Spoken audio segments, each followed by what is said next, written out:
কি মনে হচ্ছে আমি কি রান্না করতেছি আজকে? দেখে কি মনে হয়? আজকে আমি যা রান্না করতেছি একটু পরেই দেখতে পারবেন। তো এটা হলো মাশরুম, ব্যাঙের ছাতা, যেটা বাংলাদেশের মানুষ খুব কমই খায়। আমি ছোটবেলা থেকেই খাই, আমার মা এগুলো আমাদের খাওয়াতো।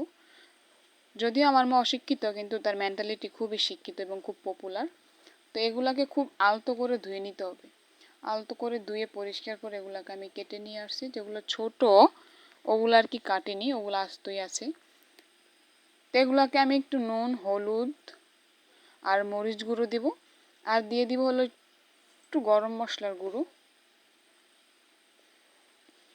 এটা আমি সয়াবিন তেল দিয়ে আমি এটাকে ম্যারিনেট করে নিব, তাহলে মশলাটা মাশরুমের গায়ে ভালোভাবে মিশে যাবে। এটা ম্যারিনেট করে আমি 5 থেকে 7 মিনিটের মতো রেখে দিব। তো যেটা বলতেছি, এটা আমি ছোটবেলা থেকে খাই, আমার মা আমাদের খাওয়াতো।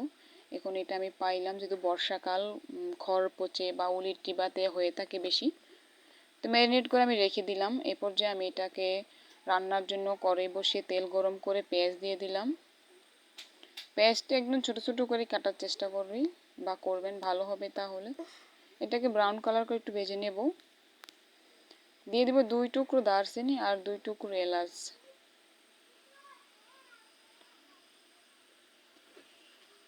মাশরুম কতটা উপকারী এটা আমি আপনি আজকালকার মানে এই আধুনিক প্রযুক্তি, আধুনিক জীবনযাত্রায় খুবই ভালোভাবে জানি। তো আদা রসুন বাটা দিয়ে দিলাম। তো মাশরুম কতটা উপকার সেটা না বললেও চলে, তারপরও বাংলাদেশের মানুষ আমরা বলি এগুলো ব্যাঙের ছাতা। তো আমি বলবো আমি ব্যাঙের ছাতা খাই। তো একটু জিরে বাটা দিয়ে দিলাম। রান্নাটা করে আমি শুধু চা চামচের 1 চামচই খেতে পারছি, আর গুলো আমি খেতে পারিনি। কয়েকটা গোলমরিচ দিয়ে দিলাম, গোলমরিচটা একটু গুঁড়ো করে দিলাম আর কি। এটা দিয়ে দিলাম আমি তেঁতুলের সস, মিষ্টি, এটা মিষ্টি তেঁতুলের সস দিয়ে দিলাম। আর দিয়ে দিলাম টমেটো সস। এগুলো ভালো করে নেড়ে চেড়ে মিশাতে হবে। এরপর যা হলুদ গুঁড়ো দিয়ে দিব, আর দিয়ে দিলাম মরিচ গুঁড়ো।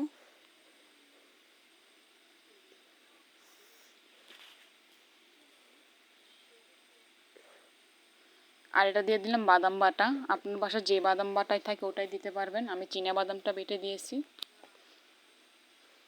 এটাকে এখন ভালো করে আমি কষায় নেব।